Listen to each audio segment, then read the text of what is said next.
Bom dia, Pai do Senhor, irmãos. Esperei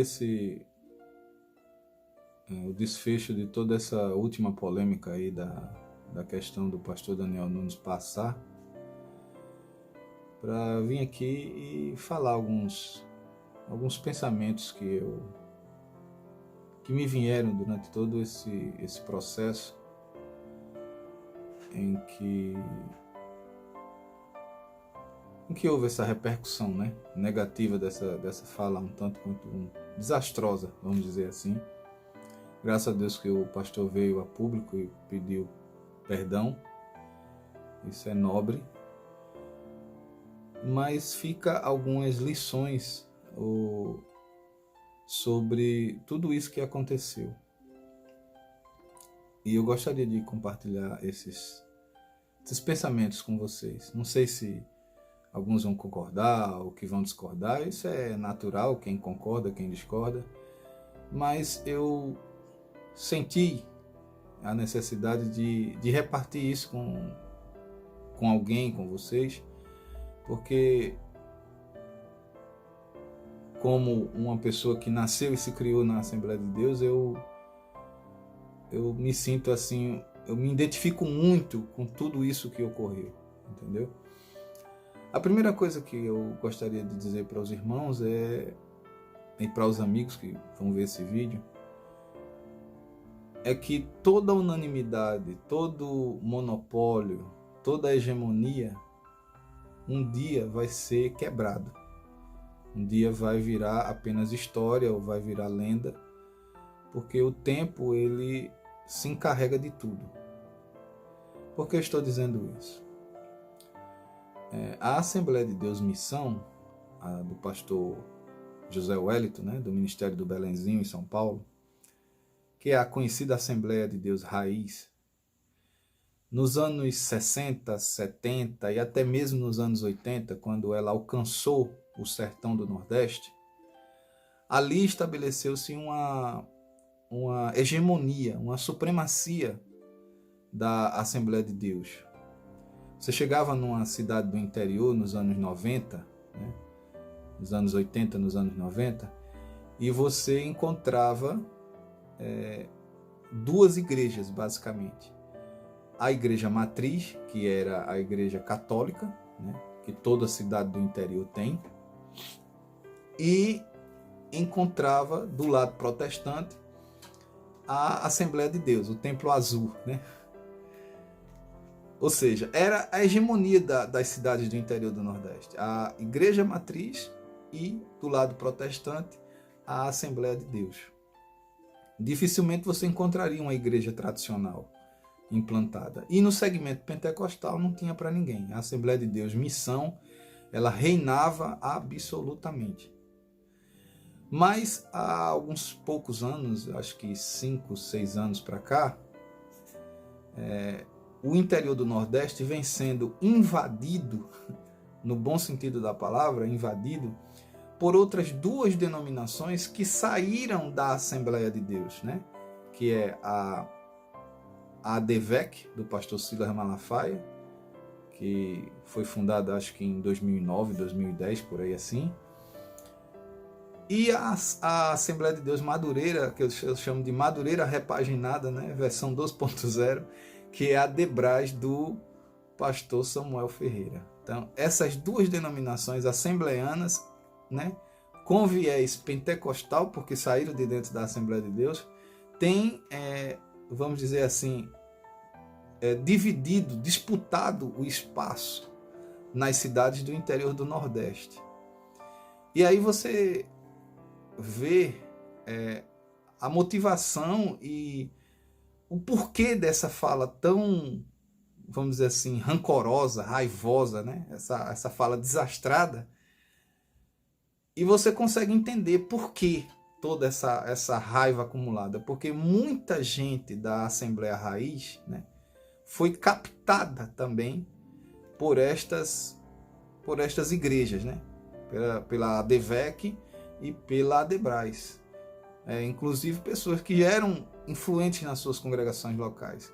Então isso gera uma insatisfação. né? Uma insatisfação, um rancor.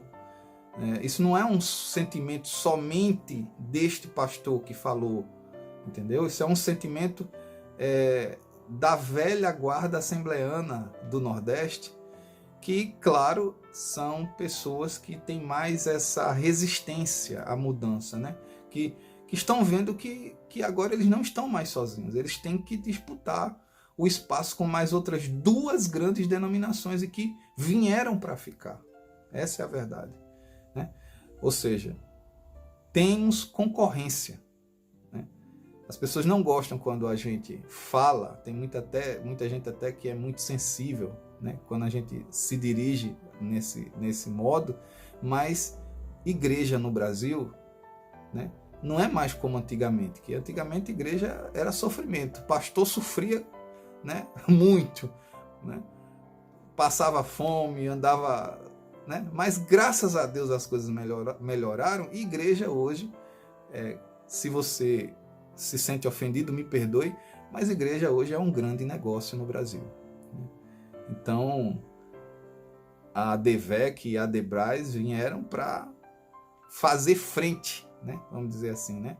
Com muito dinheiro envolvido, né? Com muita verba, e claramente a Assembleia de Deus Missão, a Assembleia de Deus Raiz, vai ter que, a partir de agora, entender e compreender que ela não é mais unanimidade e que ela não tem mais o monopólio das cidades do interior.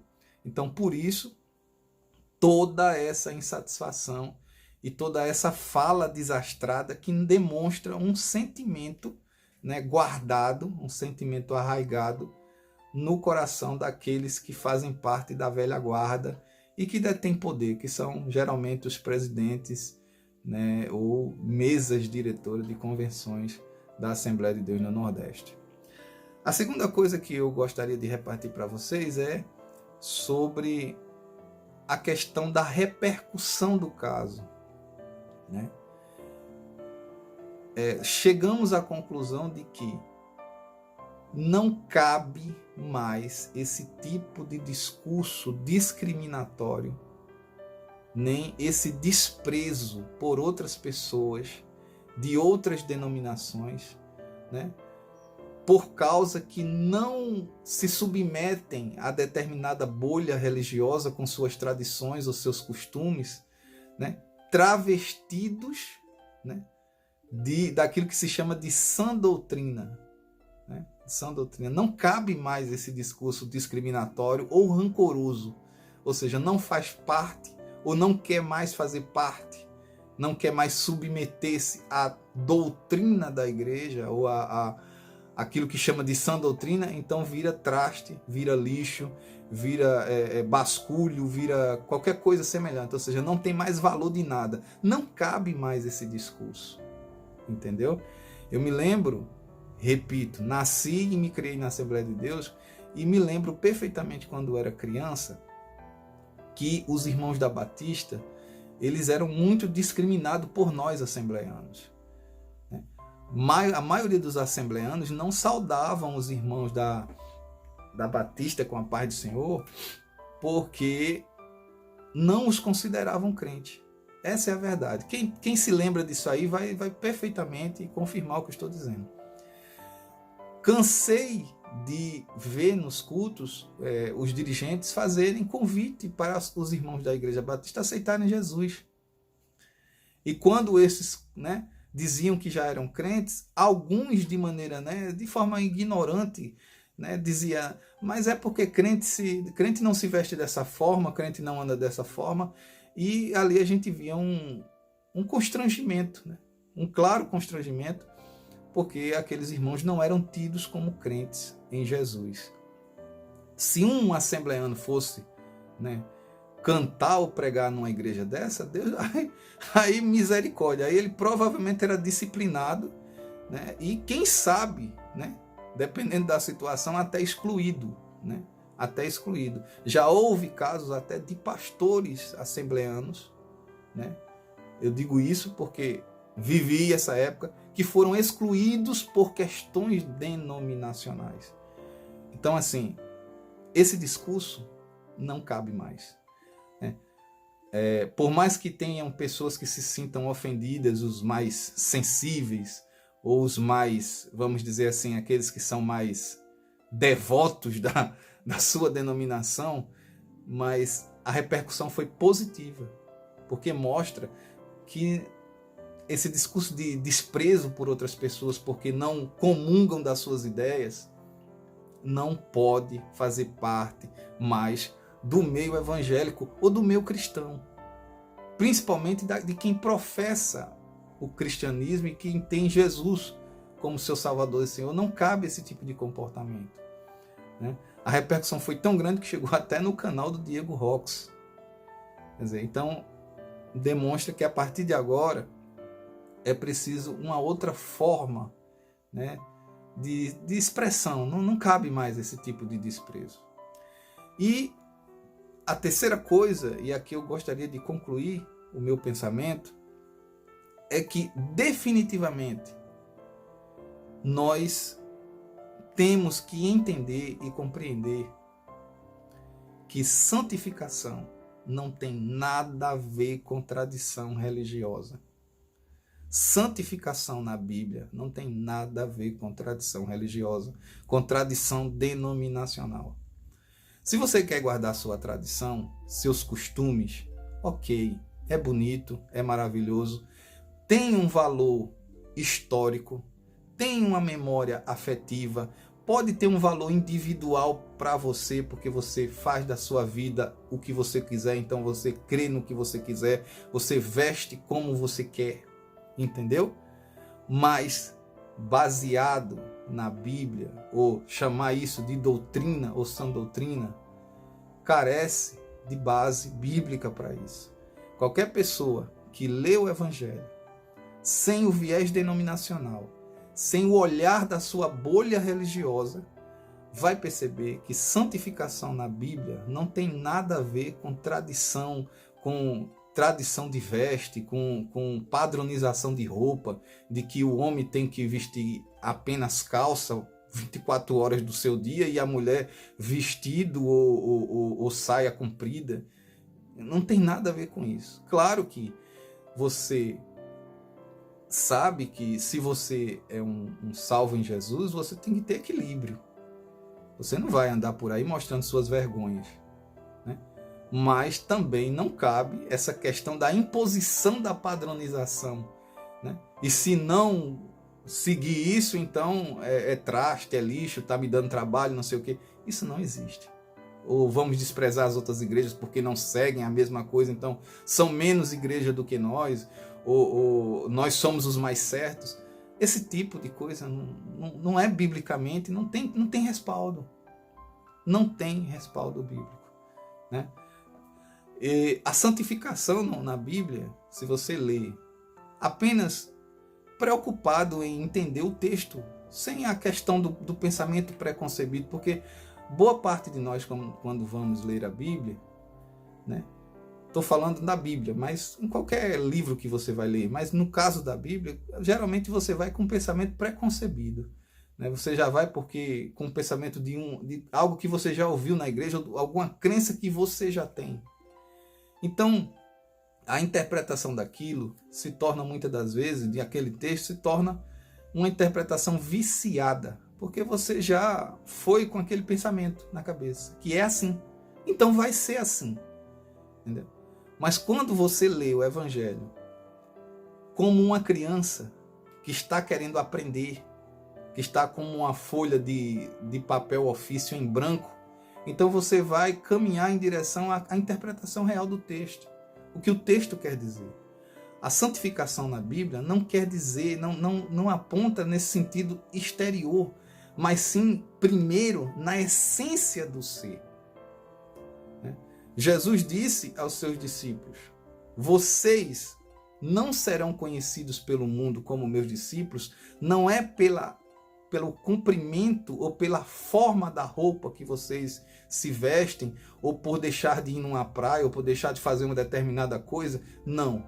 Até porque os fariseus da época de Jesus, eles faziam tudo para demonstrar de maneira exterior, de maneira externa, que eles amavam a Deus. Eles tinham as inscrições da lei, né, nas suas roupas, eles oravam alto nas esquinas, eles faziam esforço para demonstrar que eram de Deus.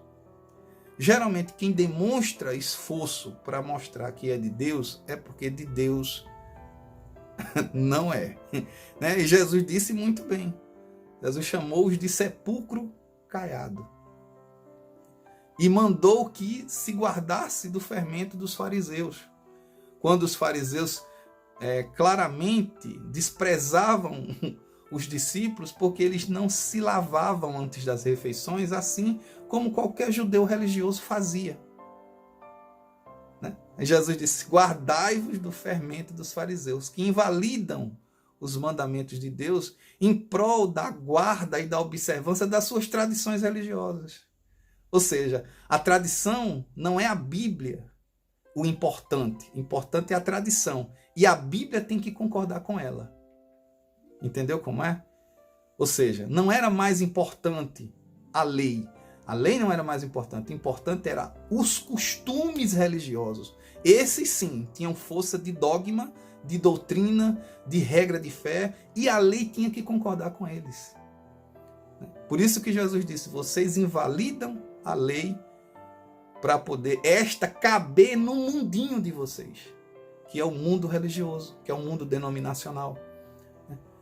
Agora, Jesus disse, eu vos dou um novo mandamento. E qual é o novo mandamento que Jesus disse para os discípulos?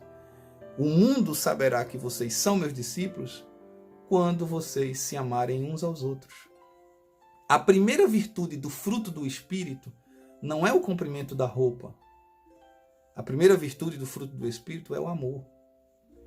Esse amor que tem sido deturpado de várias formas. Primeiro por aqueles que entendem amor como permissividade e como uma liberação geral e como vazão para os seus sentimentos carnais, né, seus desejos ocultos.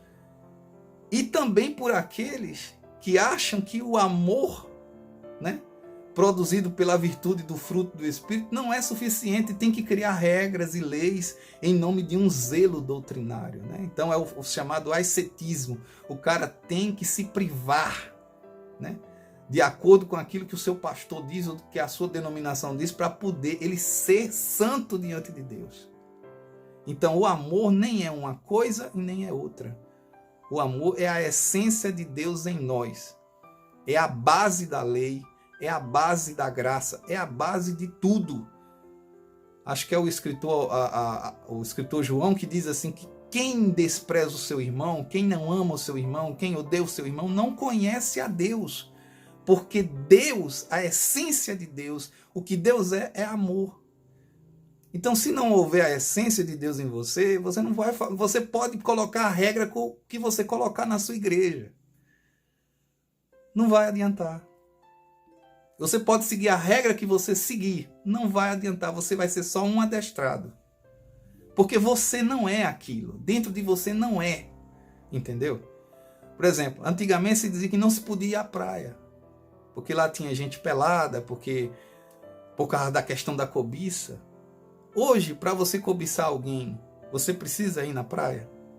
Dentro de casa acontece isso. Basta você abrir o celular. Se você não tiver cuidado, você vai cobiçar. Dentro da igreja, os escândalos acontecem. As questões dos pecados de natureza sexual. E foi porque o camarada foi na praia? Não, aconteceu dentro da igreja. Então, a santificação e a cobiça é uma questão externa do lugar ou da roupa que tu veste, ou é a essência do que tu és? Entendeu? Então, santificação é essência. Não é rótulo. Você pode fazer o que você quiser. Martinho Lutero estava enclausurado lá no mosteiro e os pensamentos maus vinham até que ele descobriu que o justo viverá pela fé. Então, aqui eu encerro o meu discurso dizendo as três coisas que essa repercussão dessa fala desastrosa. Primeiro, unanimidade serve para ser quebrada e virar história, virar lenda, virar texto de livros, né? a Assembleia de Deus Missão não tem mais unanimidade no Nordeste. Essa é a verdade. Ela vai ter que dividir espaço, né, com outras grandes igrejas, né, e que de maneira nenhuma tem o direito de chamá-las de lixo ou de traste ou desprezá-las, né, porque chegou o tempo, né, da concorrência, vamos dizer assim. Segundo, não cabe mais esse discurso de desprezo pelas pessoas porque estas pessoas discordam ou não fazem parte do meu grupo religioso, ou não querem mais permanecer no meu grupo religioso, então elas não valem nada mais para mim, não vale mais esse discurso. Isso era de 30, 40, 50 anos atrás, onde os pastores, muitos deles não sabiam nem ler, aprenderam a ler na Bíblia e fizeram grandes obras para Deus naquela época, mas hoje não há desculpa da falta de conhecimento, porque nós temos recursos os bastantes aí, entendeu? Não há mais justificativa para esse tipo de discurso. E terceiro, a santificação fala da essência. Se você não é, meu filho, não vai adiantar nada, né? A Bíblia diz, se os teus olhos forem bons, todo o teu corpo terá luz. Mas se os seus olhos forem maus, você vai continuar vendo as coisas pela mesma ótica ruim. É uma questão de essência. Não é uma questão de rótulo. Não é questão de se vestir de calça ou de saia ou de coque ou se cobrir as vestes. O desejo maligno e da carne está lá. É esse que tem que ser tratado. Então, santificação é essência, não é rótulo. Com isso eu me despeço. Que Deus abençoe vocês.